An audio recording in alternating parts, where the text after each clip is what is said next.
Hey guys, it's Shooter Roy, the host of RoyBoy Talks here.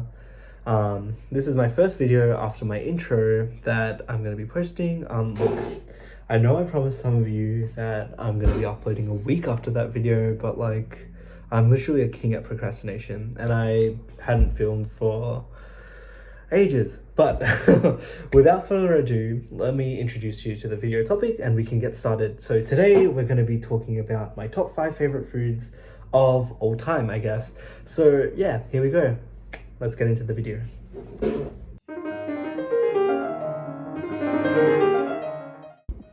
Okay, number 5 on the list, we have bibimbap. Okay, so bibimbap is a Korean dish, which is basically like a rice bowl with various toppings on the top.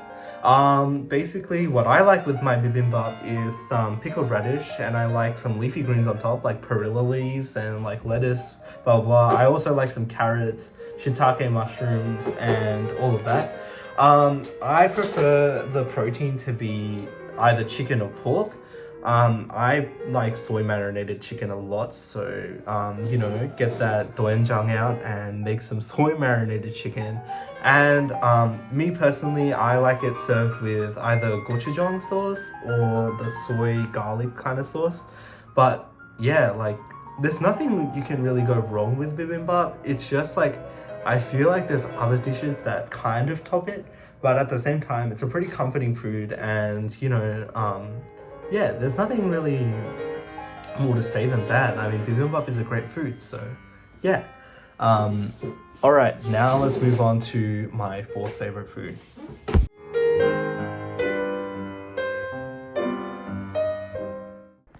All right, now I'm at my 4th favorite food. Drum roll, please. Okay, no, this doesn't require a drum roll. Anyways, my 4th favorite food is chicken karaage. Karaage is a Japanese way of frying chicken. It's kind of like a deep fried chicken, I feel like. I don't know, I haven't seen people make it before, but all I know is like I love karaage. Karaage is, I like it served with a little bit of Kewpie mayonnaise. I don't know if that's traditional or not, but honestly, I don't think anything can really beat that kind of combo.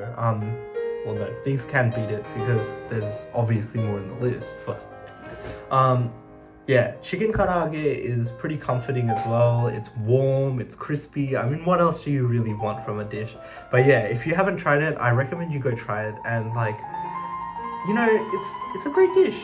I mean, it's a great dish. It's very simple, and yeah, I mean, it's paired nicely with rice, and yeah, I mean, there's not much else to say about karaage. It's a great food, so I give it a solid B ranking on my tier list. I forgot to rank the other one. Bibimbap will get a B ranking too, because bibimbap is great, and there's so many variations. There's like, you'll never get tired of it really. But yeah, both of them are in B tier.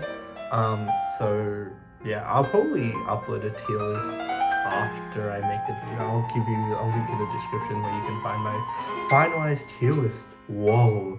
Of my food items. But yeah, now we're going to move on to number 3, and things are getting seriously heated now. I'm pretty sure this is where the wars will start. So yeah, I'll meet you at number 3. Okay, so for number 3 we have mapo tofu. Now, mapo tofu is probably one of my favorite comfort dishes. I crave it like all the time. My personal favorite way that they make it is the Sichuan style. There's so many variations of mapo tofu, but the Sichuan style ends up being my favorite all the time. I also like it served with like minced pork, and I don't know what about it makes me like it so much. I mean, especially the Sichuan peppercorns. They're just so good, because like it's not just like a traditional spicy like mouth burn.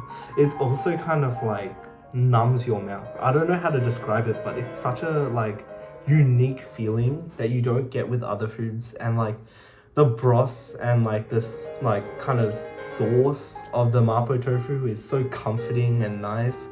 And like the soft tofu, it just adds to all of that. Like, it's the texture of the tofu, the taste of it perfectly complements that sauce. I mean, you can't go wrong with it. It's such a good dish. I guess there's two variations. They can either serve it with like minced beef and minced pork. I think some people use minced lamb, but I'm not too sure, so don't check me on that. But minced pork, my favorite, because I can't have minced beef.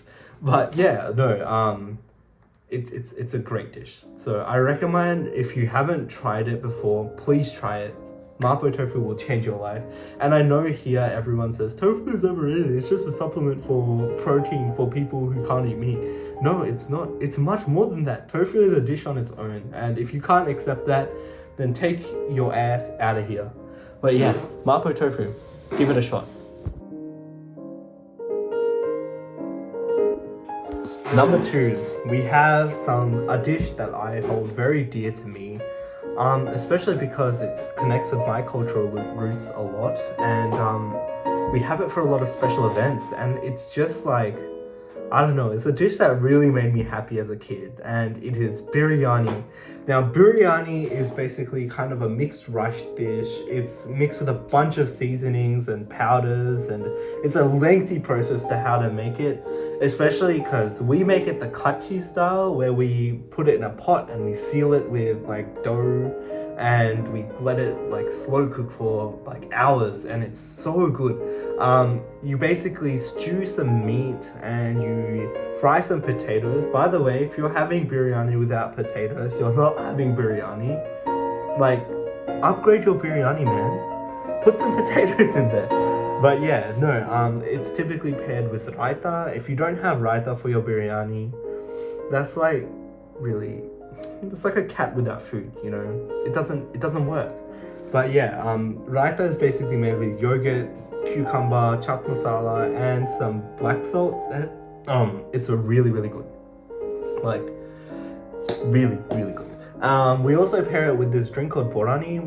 It's a savory drink, which savory drinks aren't very common in Australia, but they're very common in Bangladesh, and I feel like it pairs perfectly with biryani. So yeah, like, you know, if you haven't given it a shot, like, next time you go out to eat Indian, please try biryani. Biryani is great, and it'll be sure to be like a family hit. Especially if you can handle a little bit of spice, then biryani is for you.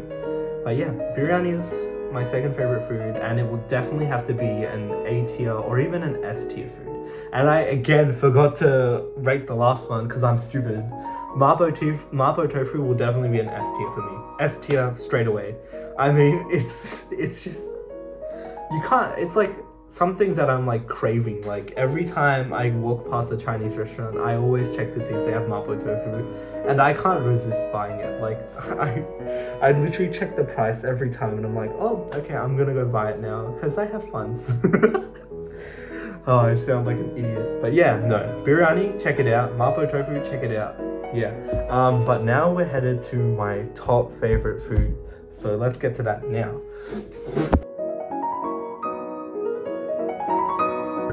Alright, number 1, drum roll please. This one does require a drum roll, unlike number 4 or whatever. My favorite food.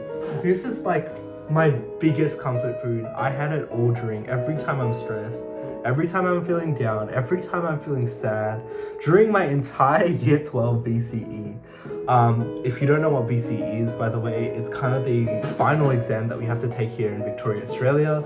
But yeah, during my entire VCE, I think half my body was composed of this one dish, and it is Korean fried chicken. Korean fried chicken is my absolute favorite dish. It's crunchy on the outside, juicy chicken on the inside. I mean, what more could you want? Always get boneless. Boneless Korean fried chicken is godly. And I typically like it with either a rose sauce, garlic soy sauce, or some really spicy sauce. I mean, there's literally nothing you can beat Korean fried chicken with. It's the greatest dish that you could have, honestly. It's warm, it's comforting, and it's crispy, and it's just like, oh, every time I was sad, every time I got a bad mark or something, I would go straight to Korean fried chicken to comfort me. I mean, there's nothing more you can want from a dish. And if you pair it with tteokbokki, that's even better. Like the chewy rice cakes with like the crispy fried chicken. Oh my god, it's a match made in heaven. I mean, you can't beat it. You can't fucking beat this food. Korean fried chicken on top forever and ever. But yeah, look, that's all I have to say for today. I like to keep my videos relatively short, cause also my attention span is pretty short. Most people's is getting short, so yeah. But yeah, no, that's all for today. Leave some suggestions in the comments about what you want to see next. And if you did like this video, which I'm very appreciative of, please drop a like and please subscribe to my channel. Yeah, it sounds preachy, but it does help me and it gives me a lot of encouragement if you guys like my videos. So yeah, and feel free to start a war in the comment section about your favorite foods, and I'll be sure to respond to any comments that I can, because I'm getting busy because it's around exam time. So I'll try my best to respond to your comments. But yeah, thank you so much for watching, and I'll see you in another video. Bye. Yeah, have a great day.